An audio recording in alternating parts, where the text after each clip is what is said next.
episode of the Next Fix podcast, where we are sharing stories about rock bottom moments and, of course, most importantly, what can happen once you get to the other side of these struggles and challenges. Today, we've got Lillian here with us, and she is not only a soldier, like on the front lines, helping people deal with these issues. She's also been there before. And so, Lillian, this is a part of the show where I really want to know about your story. Like, when did it hit the fan, if you will? What did it look like for you when things were tough? Okay, well, I guess I'll start out with the fact that family members, so I grew up just surrounded by substance abuse. Mostly alcohol was the drug of choice for the majority of people in my family. And it was just so much a part of our lives. It's like every week was a party, like every weekend anyway. It's like everybody gathered together and it was just party, music. We loved music and, did a lot of activities and stuff. And I really believe, my family, they love one another, but they were caught up in the throes of addiction and kind of grew up in that. It was just normalized. Yeah, right? It was just very normal. In fact, I can remember once I really did, get into recovery and started really digging into these issues, I was like, wow, I really believe that everyone lived their lives this way. So if you're sad, you drink or you use something. If you're angry, stuff, and you use substances, and you never talked about anything. I remember one of the first things that I learned when I started, after doing some of the 12-step recovery work on my substance, I started going a little bit deeper into issues. And one of the first things I heard at one of the meetings was, you are as sick as your secrets. And I thought, okay, so dysfunctional families don't talk, don't trust, don't feel. So all of that becomes normal. It's like, that was my reality. That was my normal. Yeah. And I didn't know that there was anything outside of that, because the other things that you realize once you get into recovery is that families that are this sick, I mean, you live in a bubble. You don't even realize what's outside of that bubble. So there's only certain people that, your family's connecting with, and they're all living the same way. Right. Wow, there's a whole other world out there, right? So for me personally, I grew up in that. So this is how you live your life. It's so interesting what you're saying there, Lillian, because I'm going back into my, I guess, a specific kind of bubble. But I remember thinking, I was a bartender in Las Vegas. My mind really thought, I believed it. I thought everybody does cocaine and drinks to have a good time. That's, of course you have to do that. That's what people do to do that. And it was so wild. I was so oblivious. I believed that wholeheartedly. And then not only that, but my family was exactly what you had just said. Nobody talked, and everybody just quietly coped with poison. And that was what it was. I mean, there was very little communication. And so it was just one answer, and it was booze for my family too, right? So yeah, that hits home to me pretty hard. Yeah.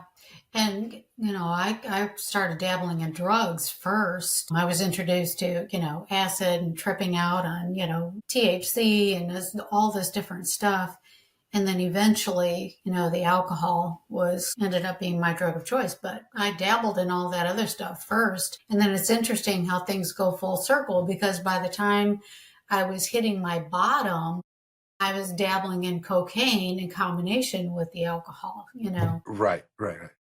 But you're right. It's like, you don't talk about anything. You don't know how, and then, you enter into adulthood emotionally and mentally crippled, relationally crippled. It's like, I don't know how to do anything outside of this. And again, even part of my healing journey was there were so many things that I believe I missed out on, even in my teen years, because I wouldn't do things that alcohol couldn't be a part of it. Wow. Yeah. I wouldn't take risks to being, being rejected or being looked down on. Right. So I think I really missed out on a lot of things just because of that. But I wanted so much to be accepted and to be affirmed And one of the things that you mentioned about, I don't know if you actually used the word pleasure.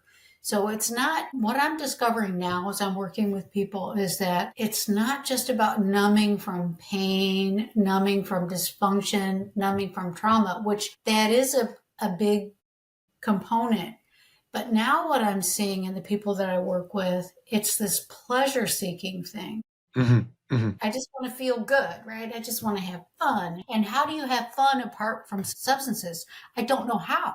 I didn't know how. And a lot of other people don't know how either, And right?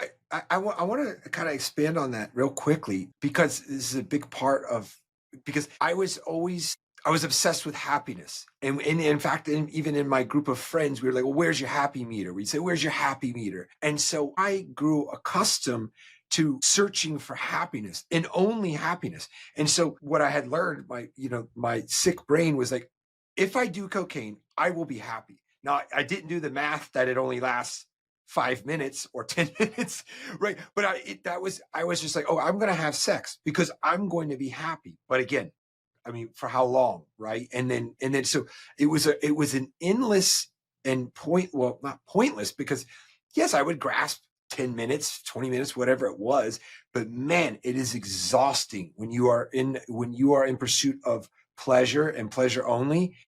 It doesn't end well, right? It doesn't end well. But I feel like that, right? That resonated with me, is that like it was a pleasure seeking thing, but it is diminishing returns, right? Right. Exactly right. Diminishing returns.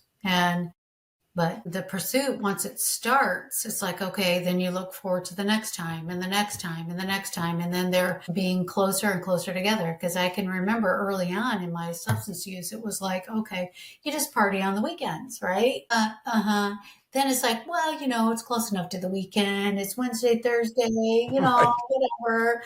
Let's go get happy hour after work. It just got increasingly more and more. And then I remember it was so convenient for me to get into a group sales office and, being a part of that scene, it was totally fine to go out to lunch and have some drinks, right? I mean, and even our bosses, I mean, there were times when I was working with and for kind of like supervising the administrative staff, and the bosses would, take us out to lunch, and we'd have, other clients that were there. And so alcohol was always a part of that. And then before you know it, everybody's like totally wasted and nobody goes back to the office.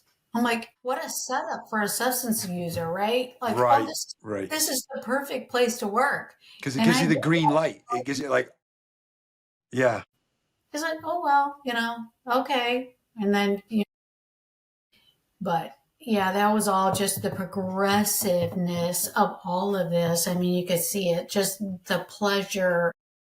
And then, our world really promotes this kind of mentality, this kind of thinking, right? Yeah. Yeah. So whether that's in your career that you choose and then it's accepted there, or it's everybody's going out, for beers or whatever. Yeah. And then, yeah, a couple of lines of cocaine at the same time, right? Well, So, well, Lillian, what was the pivot for you? At what point, where was the epiphany, or what was it that maybe changed its course? yeah. Well, what happened was, I mean, for many years, I was able to manage my Mm, substance use. I was a functional addict. In fact, I did very well and, started out working in certain places and always claimed I was climbing the corporate ladder. Perfectionism was a big thing for me. And interesting. if I failed, that was devastating. So if I couldn't make mistakes. In fact, it took so much energy to try to cover up mistakes. So, what I found, even when I did get into recovery, was so much of what was driving me was also a big part of what had to be dealt with so that I could break free from the substances, right? So, doing great, functional addict, but then it starts catching up with you. More and more, you start dabbling in this and trying this, and nobody does these things in a bubble. As much as we want to believe that we're only hurting ourselves, everybody around us is being affected by our use. And so what I started realizing was like, wow, look at what you're doing. My choices were affecting my family members, hurting them. It really got to a point where they didn't want anything to do with me. And at the same time, once I got to the end of myself, looking in the mirror and realizing the person that you've become is like, who are you? And, I hate you. I hate Oh, wow. what you've become. And because I'd hurt so many people, I mean, I really got to a point where it was like, you know what? They would all be better off without me. Wow. Okay. So that led to a suicide attempt. Oh, God. And it was through that that I realized, wow, what are you doing? In combination with that, the cool thing is we were talking about family members earlier. I've lost family members to addiction. I mean, they've died. My dad, at that point in time, had gotten sober and he was in AA. So he was kind of modeling recovery. So I was seeing changes in Well, him. hold on a second though, Lily. I want to go back to this, the suicide. How Yes. did you go about that? Was it, I mean, I mean, how did that unfold? Well, I had my daughter and she was a few months old. She wasn't a year yet. I think it was after she was probably about a year old that all of this, that I actually got into recovery.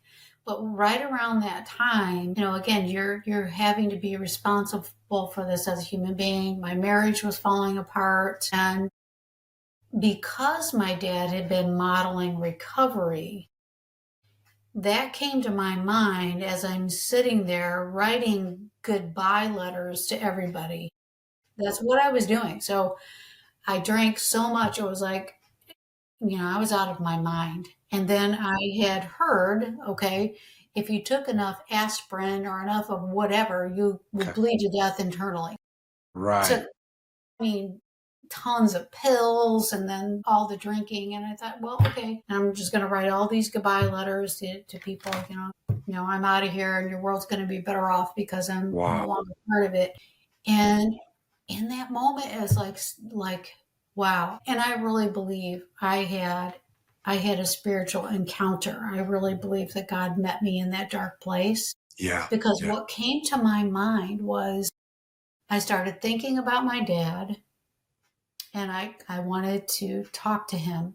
But in combination with that was like, realized I really didn't want to die. I just didn't want to do this anymore, right? I didn't want to hurt anymore. I didn't want to do, and at that point, I really didn't realize that there was a way out or that there was another option. And that's why, thinking about my dad came into my mind. Well, he's doing it. Okay.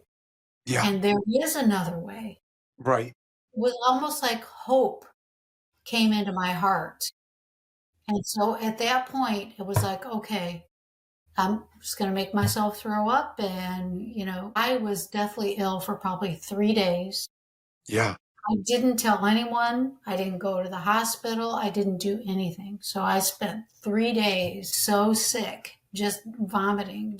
I don't know how I survived that. Only God, Right. honestly, Yeah. that I'm still here, that I survived all that. And not only that, but if you think about the for something to get into your mind in a constructive thought and instill hope when you are full of over-the-counter medicine and a bunch of booze, like for anything to like get in there, let alone hope, right? And so like that's why I believe wholeheartedly that that is supernatural. That is God. It's not reason.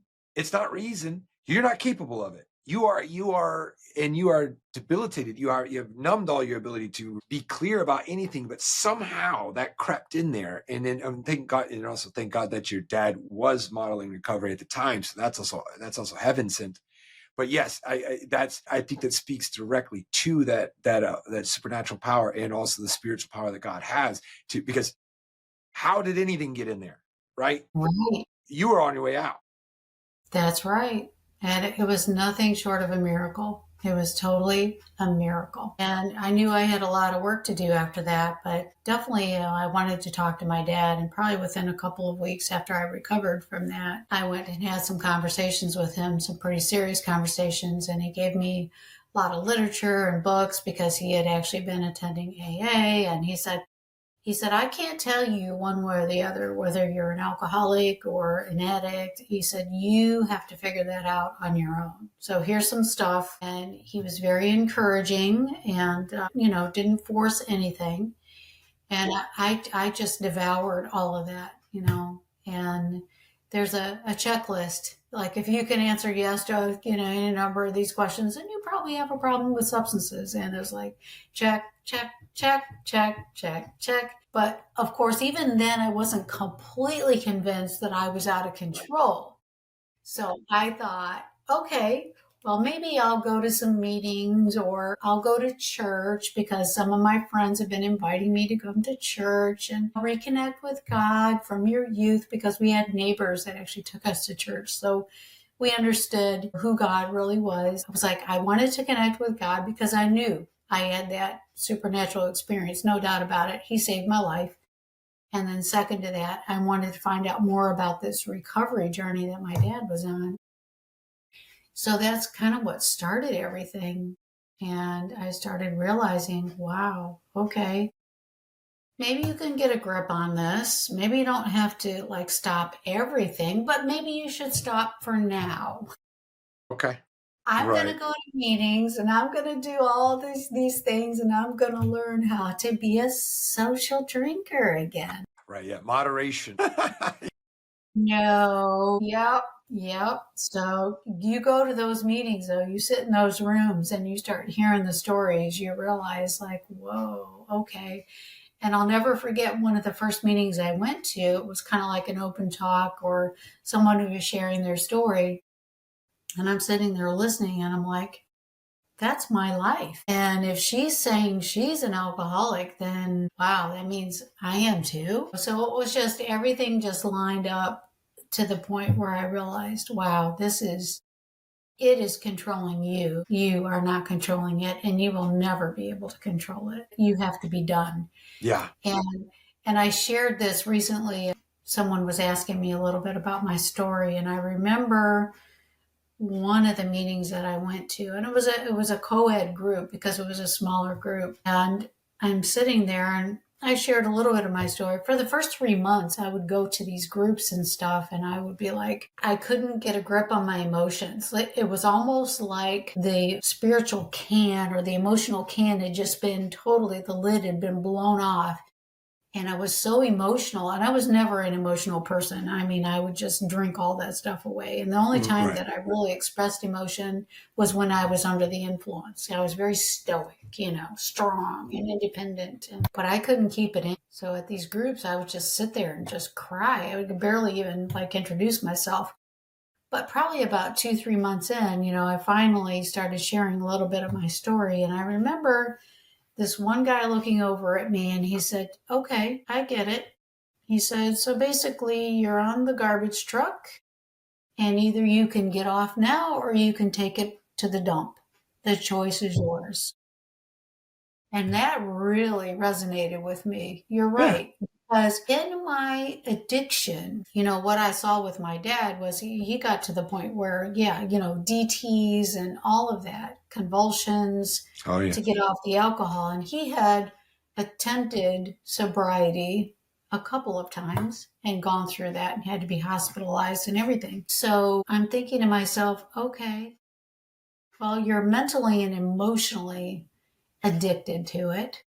So you're going to take it the rest of the way and become like your dad? I mean, I was becoming like him anyway, the ugly part of who he was I was like, yeah, the person that you hated growing up as a kid, now you're becoming that person. Yeah. So I realized that what this guy was saying was so true. It's like, get off the garbage truck. You don't have to take it all the way to the dump. Now is the time. Stop. Yeah. And so, I mean, and then it seems like, and again, I asked you the question, when was that pivotal moment? But even like now looking back on that, that question, what, 10 minutes ago. When people ask me, it was never instantaneous. It was never, and they think people will assume because I was in a coma and I was in jail and there's all kinds of things. And people are like, oh, that's it. That's the time. And it wasn't really like that. And I feel like what I'm hearing is like, is layers, right? It Yeah. started with the literature and there's a layer, but you're still not in. And then it just takes like so many efforts. Anyways, yeah, Yeah, I you're right. asked, yeah. I don't think it is one thing. And even if people do share, this was my pivotal moment, it was like, okay, that was the final thing that broke that wall of denial. But the hammer had been out, Yeah, hitting it and right. hitting it and hitting it. And people telling you, you've got a problem. You need to go to someone, right? How many times did we hear that from people? No, I'm really that's concerned about so you. many times. Right. And so those are the hammers, I believe, that hit the wall of denial. And then at some point, there's that last hit. And it's like, Yeah, wow, yeah, I have to do something. that's well. So what are you doing? What are you doing now? Because I know that you're actively you're. I want to know exactly how you're kind of paying it forward or not paying it forward. I think helping out the people that were in your position. That's more accurate. Yeah. Well, I mean, obviously, if you know anything about the 12-step program, which I'm sure you do, I mean, I like the steps are good. It actually teaches you how to do life if you apply the steps. And of course, step 12 is about sharing the message. And so I started by just simply sharing my story. And then eventually that grew into some other things. And I'm like, I want to do more. I want to impact more lives. And so I went back to school and got my degree in counseling psychology. I was like, okay, I think I want to invest in people's lives and really help them, take them by the hand and help them through this journey. So it started out by just, sharing my story and then leading groups.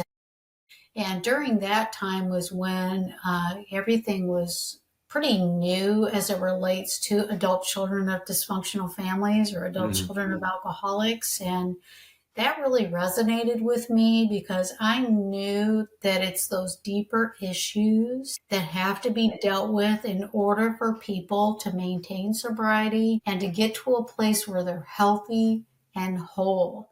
So I went on that journey myself. And so I wanted to take other people on that journey too. So it was back to school, leading groups, writing curriculum, starting my own personal groups for adult children, and just seeing wonderful success in that. So I got involved in a couple of a church. I started a ministry there for people who are dealing with addiction and also dysfunctional family issues. And then another parachurch organization, a couple of other nonprofits, and then eventually launched a ministry called Life Care. Life care. Yeah, and so that was the beginning. And I'm a lifelong learner. I will be a lifelong learner. So a lot of what I do has actually come out of frustration. Mm, So what I mean by that is I'm working with someone, this isn't working. This isn't working. And what I'm seeing in the world and what they're trying to offer here for people, that's not working. That's not working. So what is going to work? And so that really took me to a place where my husband now, I mean, I ended up divorced, which was part of like the whole addiction thing. And, he's got his own junk too, but married a wonderful man we're partnering together in doing this to help people. And so we're finding that there's all these different populations in our world today, and there's overlap of addiction and trauma and all this stuff. And so as we've developed what we've been doing with life care, we've gotten to the point now where we want to provide a space for people to be able to come where they can totally disconnect from life overall, but we're going to do a holistic approach instead of the medical model or just the spiritual model. Let's bring all of these things together and help people to become healthy and whole. right. Well, part of my journey and his journey as well has been this whole holistic thing. It's like, okay, How do we help people to be able to think clearly? Because the relapse, have you studied relapse and the statistics? Oh my goodness. I'll tell you something that I've always found peculiar, right? And this throws a monkey wrench into it as far as relapse statistics go. Because what happens when somebody doesn't relapse?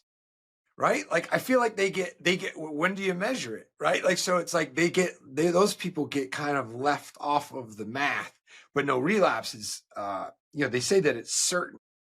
And then I guess sometimes it's like how you approach it. And so anyways, I have always had a trouble with the statistics of relapse because like what happens when somebody is no longer and it's been 20 years? Like, how do they fit into the math? But when it does come to relapse, I know that it's scary stuff any way that you bring it up, right? And so there's all Yeah. types of methodology about trying to get ahead of it. And so, I mean, how exactly are you approach? How is your approach as far Yeah. as relapse is Well, concerned? one of the things that we're saying is that we want to provide root cause recovery.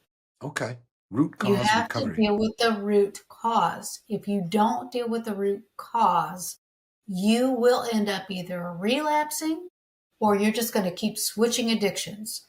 So you're not going to be able to enjoy your life and have health and wholeness. It's just not going to happen. You have to go to the root cause. And back to what I was saying about my dad, okay? He had 20 years. And guess what? He never dealt with the root cause. And he did 12-step recovery for a while and then he stopped doing that. And then eventually he relapsed. And, Wow. his marriage fell apart because he did get married again. And there was a whole lot of other things that transpired. And he just went full on back in the bottle and he Wow. drank himself to death My after God. 20 years. Oh my So God. again, so Right. now you're hearing out of my frustration, Right. out of Right. Right. Right. what I see and the heartache that I see has caused my husband and I to be like, we can do better. I Mm. know that we can do better. So more research, more education, getting some certifications in health and wellness and brain health. And so it's like, okay, we can do root cause recovery. We can help people not be a statistic. With fentanyl and all the other stuff that's out there, Right. people don't have the quote unquote luxury of a relapse. It's It could true. be the Yeah. last one. You know what I'm saying? Right. Right. And since we've been living here in Florida, I could tell you story after story after story as we've been working with addicts that, they didn't have that. I Right. mean, there are people we know that we've lost because Yeah. they didn't take advantage or use the opportunities that were becoming available to And the them that we're trying the to offer. tricky part about that relapse, because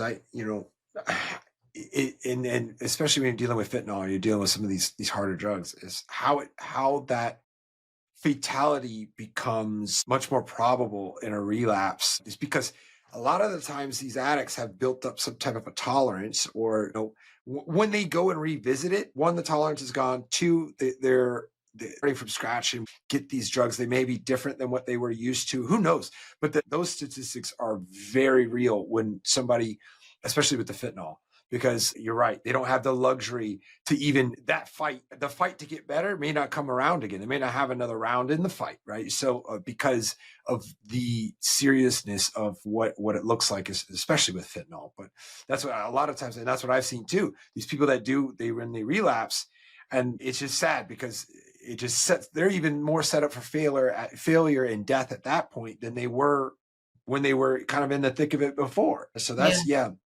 that's huge. Now, what's some of the methodology that you're using to get to the root cause holistically? Okay. Well, there's a lot of things that have to be done, and one of the things that we've realized is if there's trauma in the past, if there's been addictive behavior that's gone on for many, many years, the pathways in their brain have been developed that are kind of stuck on those pathways. So we've been introduced to a lot of these alternative modalities that can actually help people rewire their brain. And that also includes let's learn how to do some really good self care. I mean, how many times have you, if you can think back to like your first meetings and stuff, it's like, okay, donuts, coffee, sugar, sugar, sugar, and all the, you know, just bad food. And what is that doing to your brain? What is that doing to your health? Can you really think clearly? So now I'm trying to do cognitive therapy with you, and I'm trying to teach you the truth and how to think correctly. And you leak because your brain cannot, you know, so those neural pathways have to be changed. So we're going to do like infrared sauna and then all this red light therapy and stuff with your brain. And then let's teach you how to eat properly and to exercise and, you know, how to pray and meditate the right way and renew your mind. And Yeah. so body, soul, spirit, you know, that's, it has to be. And so we're developing this place where people can come. It'll start out in phases. And so the first phase is they're able to come and go so they can take advantage of those modalities, get the counseling, get the coaching. We're going to teach you how to eat, how to grow your own food organically. Animal therapy is huge, the spiritual part. So body, soul, spirit. We have to treat the whole person. And that's part of my frustration. Like I said, it's like you may have a ranch or this place that you can go to for a whole year, but once you're out of that safe environment, you don't know how to function in the world. So we want to teach and train people how to live well and how to navigate through your emotions. How do I grieve properly? What do I do with my anger? And Yeah. then what about that past? What about all that trauma? You have to feel, deal, and heal. So we're going to Feel, teach deal, and you how heal. to do that. Feel, Deal deal, and heal. heal. Yes. Yeah. So holistically. So we have the modalities, you have animal therapy. So some of the people that we work with, there's so much trauma in their past, they can't even, you know, attach to another human being. Well, let's start with an animal. Okay. Right. All right. Yeah. Yeah. Yeah. That. Unconditional love that happens with an animal. Yeah. Then they can learn how to now be able to receive love from another human being. So it all works together, and we have to treat the whole person, not It's just so part of the person. is your approach that tailored to like to the people that you help? Like, because there's a lot of things involved here, and clearly, and that would be ideal is to be able to dial in exactly what a person. But that sounds very tailored to me. That sounds very customized. Yes. And we will do, you know, we do assessments with people. We try to figure out exactly what they need. And then we go from there. And they are very much a part of that whole thing. It's like, okay, what's going to work for you? How does this sound? So you work together with the person, then they can own their recovery instead of going to like a ranch or a center of some sort. And it's all cookie cutter approach. And Right. not only that, but it's like, the medical model, okay, let's put you on all these meds. Like, we want to try to avoid that part of it. Now, not to say that some people don't need medication, we get that, but that's not our thing. So we want to try to avoid that part of it. And let's make it so that it's you own it and we work with you. And then there's all these different facets. You can pick and choose, but we know what works. And so we're going to encourage that, right? And so in the beginning, they can, you know, come and go. And like I said, we've been doing this all along anyway. Now we just want to have a safe space where they can come, and whether they're coming each day and they're spending that time and working on all of these different issues, or eventually we want to be able to provide a community living space where they can come and they can stay for 3 months, Right. or they could Right. Right. stay for 6 months. Or you know what? If you think you need a whole year of just disengaging from the world, that's fine. But we're going to make sure you have aftercare in place that focuses on all the parts, body, soul, and spirit, people that can come alongside you and just continue to coach you through the process of learning how to live. Yeah. That's Yes, huge. that's where we're at with all of it. So we've already been utilizing a lot of what I'm saying, and even in the space where we are now in Southwest Florida, we're offering like introductory kind of things where people can come and they can learn about some of these modalities. They can learn about some of the things that we have available, and then they can kind of pick and choose for now Yeah. as they come and go. And then we also do these intensive retreats, intensive weekends, and we keep them small. So we have, the women, and we also have for people who are married. And then my husband is developing a men's program that's more specific just for the guys to come for a whole weekend. Right. Right. And they're intense, but they're Okay. good. Let's talk about the root cause Hmm. recovery. Yeah. That's a place where you can dig deep into maybe some of those wounds from the past. Those have to be uncovered and Yeah. dealt with. I hate it because some of the stuff that's out there, these pat answers and these flippant, things that people say, stop looking in the rearview mirror or whatever. It's like, oh, does a rear view mirror have purpose? I mean, is that needed when you're driving your vehicle? Is it? I mean, I feel like It it is sometimes. needed. It is. You better use Yeah. it. Right. Right. So Right. let's look in the rearview mirror. If you don't look at what's behind you and deal with your past, it's going to continue to affect your future. So Yeah. Yeah. there's a place for it. You just don't get stuck in that. The whole point is you can't keep looking in the rearview mirror because, yeah, you're just going to head into, another crash. But Well, there's a place.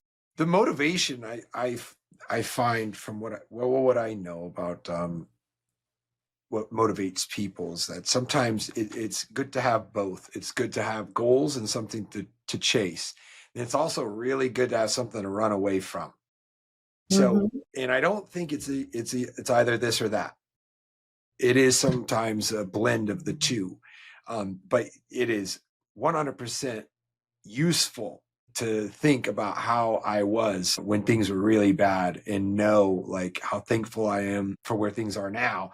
But then of course moving forward it's got to happen too, right? And so yeah, that's conjoining all of that together. Again, it's holistic, right? That's the holistic approach. Yes, yes. And help people find their purpose and find meaning in their life. That's part of the goal. That's the forward focus.